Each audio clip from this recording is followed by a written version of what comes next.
Meet you where you at or go above that, and that's it. I'm just not easy to play with.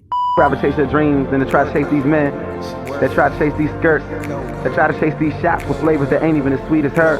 My ambitious girl. How many times have we heard, oh, if he wanted to, he would? And while that statement is true, I need for you to actually sit with this too. If you wanted to, you would.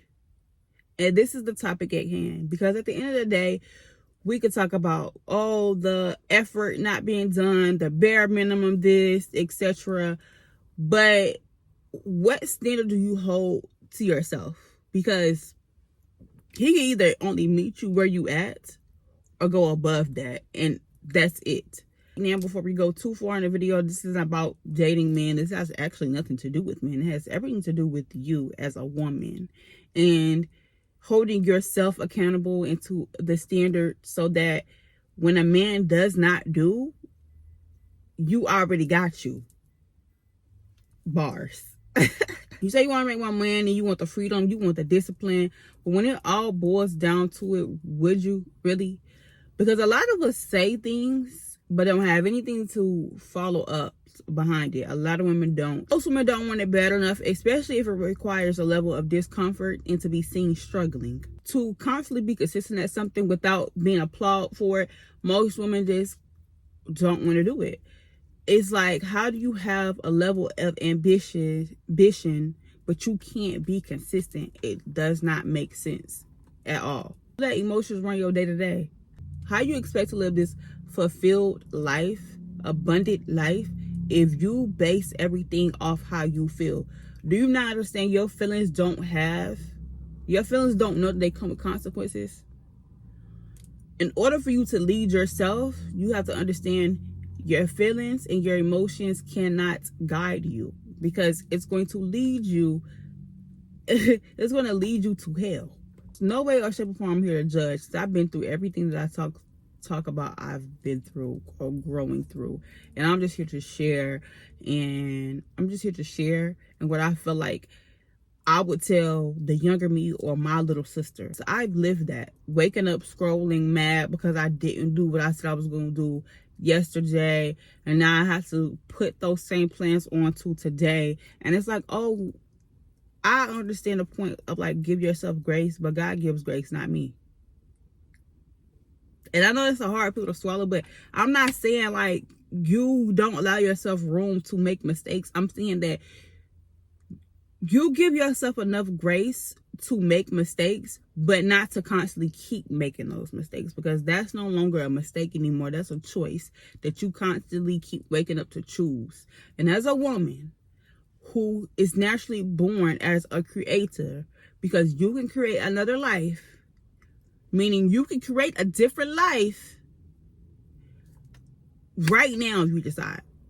And it is that simple. I replace the word with easy as simple, because things aren't as easy as we do make it seem, but it is really just that simple. And it takes you to be consistent, determined, and resilient. And to say that you're tired of the same thing that you keep choosing to rest in, and I mean you're resting in avoidance, resting in excuses, you're resting in comfort, you're resting in comfort of your old self. Like, you have to understand, like, the old you cannot take you to where you're trying to go. And every level you have to shed, a piece of you has to die. And you want to hold on to her because she was great. But in actuality, you got to understand that you have to be willing to die to any old version of yourself to build something new. And you have to allow yourself to be new at it. You have to allow yourself to be a beginner at it. That's why I say you give yourself grace at. You don't give yourself grace with excuses and living in avoiding and living in comfort, because you don't want to be uncomfortable. You have to get comfortable with being uncomfortable. Stop choosing to be liked than rather being seen as doing too much. Because I'd rather be seen as doing, oh, she do too much, rather than somebody think that they could do very little and get it passed by me. Instead of somebody, I would rather be you hard to deal with. No, I'm not hard to deal with. I'm just not easy to play with. bar. I'm not easy to play with. The same way you sit and expect a man to show up for you is the way you need to show up for yourself. That's the highest form of self-love, is to show up for yourself even when you don't feel like it. And I have it tatted on my shoulder, like, love yourself first, because it's true. You do need to love yourself first in order for anybody to love you. You're no good to other individuals if you can't love you first. Like, you're only as good as you are good to yourself. And how you treat yourself, others are only going to mirror that. And they can only meet you where you are or above, as I said before. Where's your consistency? Where's your follow through? Where's your urgency when it comes to you, when it comes to your business, to your goals, to developing the life that you want, to the highest version of yourself, to your discipline, to your habits, to whatever? Because like I said, I always say this and I live by this, but you're disciplined at something. If it's your bad habits or your good habits, the best version of you or the worst version of you, you're disciplined at something. You just prioritize the wrong things. You want somebody to choose you, but you won't even choose you. You won't choose you enough to be disciplined. Can't keep playing for overflow and still disobey the instructions that God has already given you. You're going to have to start calling for what it is. It's not lack of potential. It's not that you lack potentials, it's that you lack systems. The book Atomic Habits talks about you don't fall to the level of your habits. You fall to the level of your systems. You don't have any systems. System makes the world go round. From schools to the jobs that you may have right now, 9-to-5s, to the systems you choose to structure your business, the systems that you choose to structure your lifestyle. You need systems. Systems make the world move. It makes everything go smoothly. Lack of ambition is the lack of structure. There's no structure. Structure not even in the room with us. Hello? Not the lack of money, it's the lack of strategy. You can only have more of what you already have. Mind is a powerful tool to waste, and so is the power of the tongue is real. What you speak is what you see.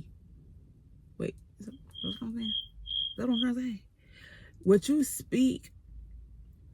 speak and how you talk to yourself on a daily basis is the outcome of your results that you see every day.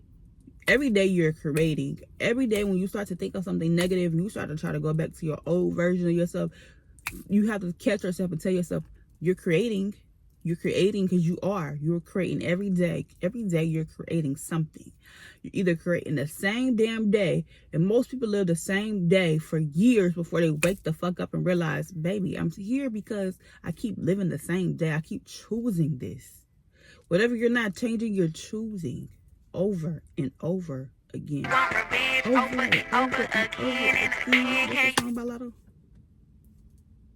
What you gonna move for? Is that Lotto? Girl. A hard pill that you're just gonna have to come to reality is that nobody, absolutely nobody is coming to save you. Nobody gonna come do the work for you. And time is the one thing that we do not get back. We don't get the time back. You can make the money back. You could try again. You could rebuild. The time you waste sitting in decisions and deciding to be stuck, because let's be for real. Every time you choose to stay stuck and indecision and I don't know what to do, because you do know what to do. You can tell everybody else what to do, but you don't know what to do when it comes to your life. Every time you decide to stay stuck and you stay still, you stay stuck, there's somebody with half of your potential that is going to pass you by. And that's why you see people who have the same ideas with you, or something that you've been sitting on for a while, and out of nowhere somebody comes out with something similar that you have been journaling about, etc., because you're taking too long to execute, baby. And God still has to serve those people who needs the help. They said Michael Jackson used to say he is so quick to execute the vision, because if he don't, the idea will go to Prince. Things, your ideas aren't just for you, they're bigger than you. There are people that are tied to your journey and your journey and your path of life that you have to help along the way. And if you can't do it, God will send that to somebody else. You see people do things that you said you want to do, but you've been dragging your feet on it, and now God has to show you that if you don't do it, I'm gonna send it. I'm going to get it out. Somebody's going to execute it if you don't do it. Every day you delay, you are reinforcing your stagnation. You're deciding to be stuck. every day. And like I said, every day you choose to be stuck, every day you decide that to play yourself down and be stuck, there's somebody with half of your potential that is going to outwork you. Not even outwork you. They might not even be outworking you. They're going to pass you by. I feel like you don't make a change till you really get tired. And personally, I got tired of watching people live the life that I wanted to live. I got tired of watching other people win while I kept saying, oh, next month, next week, tomorrow. You're going to tomorrow yourself to death. That means you're going to wake up one day and you're going to be on your deathbed and you're going to be like, I tomorrowed myself to death. Everything I said I wanted to do, I kept saying I'm going to do it tomorrow. And tomorrow never came because tomorrow is not coming. No, we get shit done. We do it today. We do it now. We do it now. We do it now. We get it done. We do it now. Because if you don't, you will keep prolonging and procrastinating. And procrastination is the arrogant belief that God is going to give you the ability to do what he gave you the option to do today. Opportunity to do today, my bad. On borrowed time, we all are going to die at some point. We just don't know when. And we think that we have all of this time. And we don't. And the sooner that we understand that and grasp that concept and move with some urgency and action, things do flow, things do come into place, things do fall into place, and things do get better. Money is a tool and we do have to use it and we do need it to survive, but it can't be your only thing. What of value do you put out to the world as to why the byproduct of them receiving your information is the money that they give you? You are your biggest investment at the end of the day. Anything that you invest into to get you to the next level or to better yourself or to get you to the best version of yourself is not a waste of money. I don't care if the only thing that you learned from, I don't care if there's something that you bought and you only learned one thing from it. If that one thing changed something for you, if that piece of information allowed you to change your perspective, your life, etc., it was worth it. Anything invested into yourself is worth it. Now that you have this information, what are you going to do with it? I hope that you use this information to change things around for you. I hope that you leverage this information and put it to use. I hope that you take the initiative to learn something and upskill yourself so that it doesn't always have to be, oh, if he wanted to, he would. But girl, it's cool. Because I got me. And I'm not saying that you should never want a man to do for you. But I'm saying that you can't expect a man to do something for you that you can't do for yourself. There's a lot of entitlement and audacity coming from women when they don't even live to the standard that they require from men. And so, yes, if he wanted to, he would. That's still true. The statement's true, but you're leaving off the part of also, if you wanted to, you would. If you wanted to start the business, you would start the business. If you wanted to have a better career, you would go upskill, do what you need to do so you can have a better career. If you wanted to make more money, you would make more money. If you wanted to go on that trip, you'll go on that trip. If you wanted to live this abundant, lavish life, you would. And it doesn't have to be in the hands of a man, because at the end of the day, everything comes with a cost. You do have to pay the cost of you do have to pay the cost of the poor decision making. You have to pay the cost of making the right decisions. And you either have a good payout or a bad payout. And it's up to you. If you felt like this video touched you, give me a thumbs up, subscribe, because my next video is on Nobody Is Coming to Save You. I want to talk about that. We'll go more into details and more into depth about that. And I would love to hear from y'all in the comment section. As always, love, kisses, and hugs, but we got shit to do. So if he wanted to, you would. If he wanted to, he would. But if you wanted to, you would.